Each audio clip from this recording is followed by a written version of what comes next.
É com alegria no meu coração e com gratidão que eu volto a mencionar uma reflexão mais uma vez, e espero que você que recebe ela, que você também tenha esta mesma alegria, este mesmo prazer no coração e esta alegria de receber o entendimento da fé, de receber o fortalecimento da esperança, ou receber também da parte de Deus, que é só Ele que pode fazer, libertação de coisas que a gente precisa se libertar, ou alguma tristeza que a gente carrega no coração, alguma dor, algum trauma que a gente carrega, alguma culpa ou mágoa que a gente carrega e a gente não sabe o que fazer com isso. Às vezes não tem nem coragem de dizer para ninguém, mas está ali. Ou às vezes até um ciúme doentio que a gente sofre de alguém, uma inveja doentia que a gente sofre de alguém.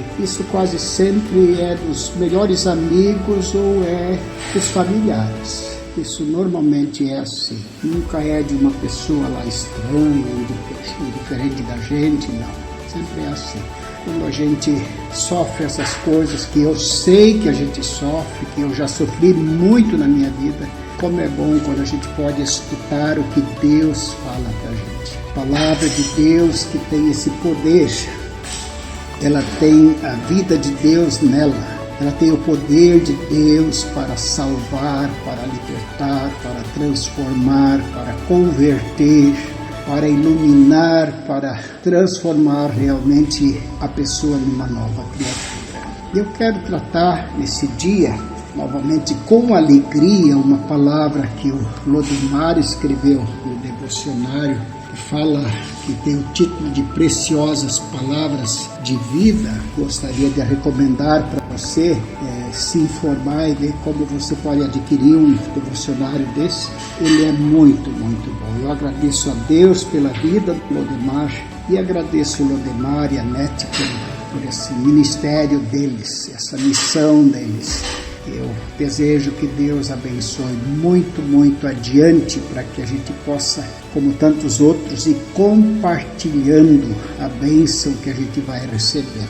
E que fala sobre uma pergunta que fizeram para Jesus. Eu acho que essa pergunta, ela é feita realmente quando nós não são pessoas que falam levianamente, mas a maioria das vezes não. São as pessoas mais sinceras que a gente encontra. E às vezes elas nem fazem essa pergunta. Elas tentam dar a resposta para Deus, tentam agradar a Deus, elas tentam fazer a vontade de Deus do seu modo, da sua maneira, e com isso acreditam ou tentam acreditar que isso agrada a Deus, que isso é o suficiente, né? Eu tive uma tia que já não vive mais, e ela não era muito preocupada com a fé, mas na Sexta-feira Santa ela ia descalço para a igreja. Ela não andava descalço. Ela era uma pessoa bem idosa já e doente. Ela tinha bastante dificuldade para caminhar, era obesa, mas ela tirava o calçado e os pés ficavam machucados, até que não era longe, mas até que ela chegava lá os pés estavam machucados. E ela falava isso com uma alegria, com uma confiança. Parecia que quanto maior o sofrimento dela, mais agradável isso era para Deus. Então ela não precisava se preocupar com tantas outras coisas que preocupavam os outros, mas aquele sacrifício dela na Sexta-feira Santa, antes do sol nascer, aquilo era uma coisa realmente de grande valia. E quando a gente vai em direção a Lages ou a Curitibanos, se a gente sair bem cedo realmente e chegar lá de Pouso Redondo para cima, até lá na Serra da Santa, que se diz, ali você encontra multidão de pessoas caminhando descalço. E outros não descalço, mas caminhando para fazer um sacrifício na Sexta-feira Santa antes que o sol nasça. Fazer aquela caminhada de morro acima, aquele sacrifício, aquilo deve agradar a Deus. Aquilo deve ser bom o suficiente para que Deus fique contente, já que muitas coisas não são legais, mas aquilo deve cobrir aquelas dificuldades outras, ou de repente até o relaxamento que a gente tem em relação à igreja, em relação à fé, ou de repente até ler a Bíblia, ou de repente dar um testemunho de outra forma, de palavra, coisa. Não, mas aquilo ali é tão importante que aquilo é suficiente, será? E aí eles perguntaram para Jesus, né? Os discípulos perguntaram: como a gente pode fazer a obra de Deus, né? E Jesus disse-lhes: a obra de Deus é esta: creiais naquele que Ele enviou.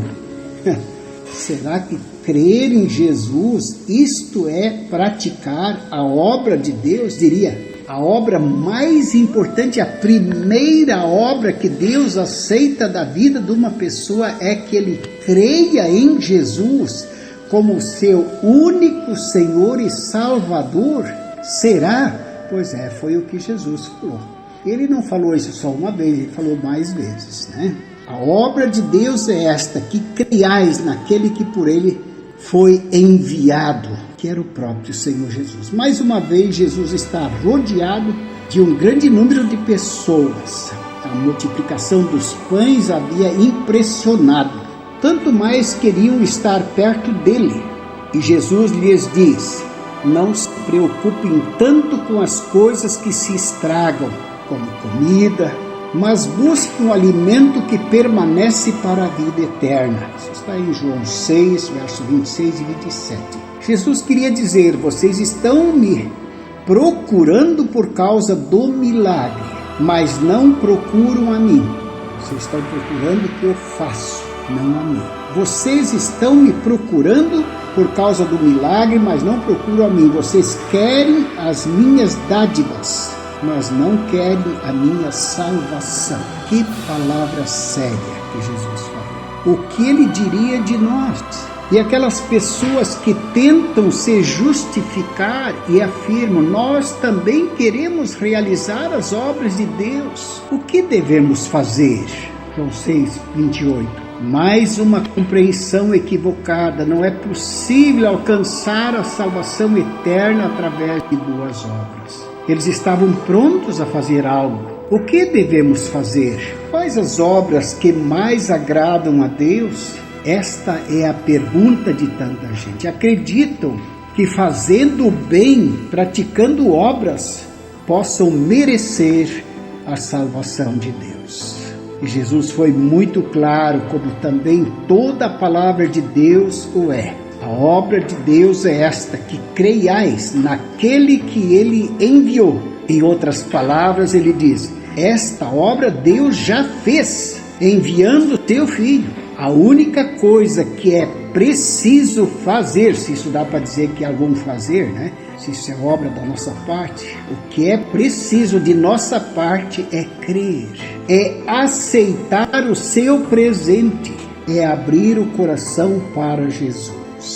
Esta é a primeira coisa que precisa acontecer na vida de cada pessoa na face da terra. A obra de Deus em nós, essa tem que acontecer. Enquanto não permitirmos que a palavra do Senhor encontre lugar em nossa vida, não saberemos o que é esta obra de Deus. Não é preciso fazer nada, além de dizer como Samuel: fala, Senhor, o teu servo te ouve. 1 Samuel 3, verso 10. É parar de resistir à verdade, é parar com a maneira de querer ter razão, é parar de questionar Deus e a sua palavra, é silenciar estas vozes e dispor-se para ouvir.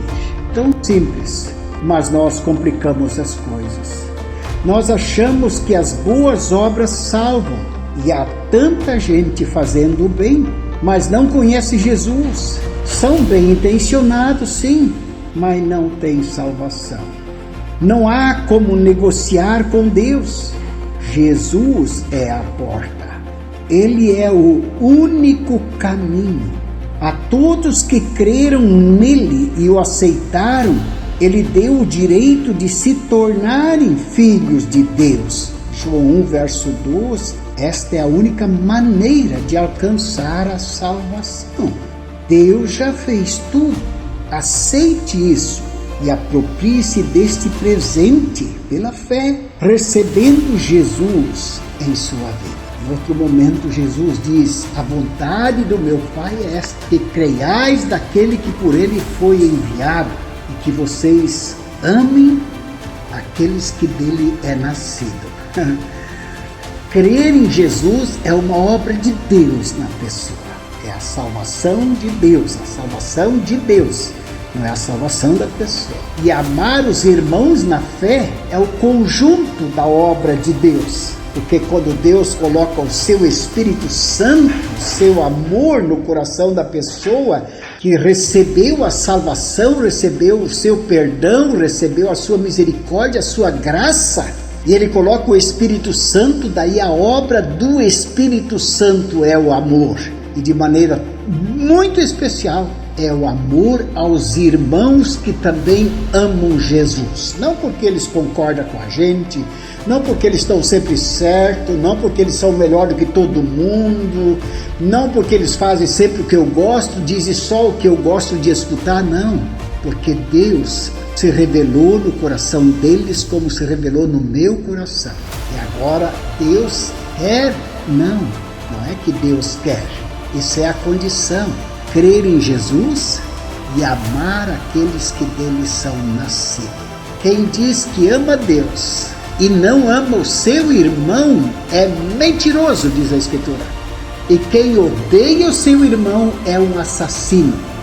A Escritura diz que um assassino não tem nele permanente o reino de Deus, a não ser que ele se volte para Jesus e receba a salvação eterna.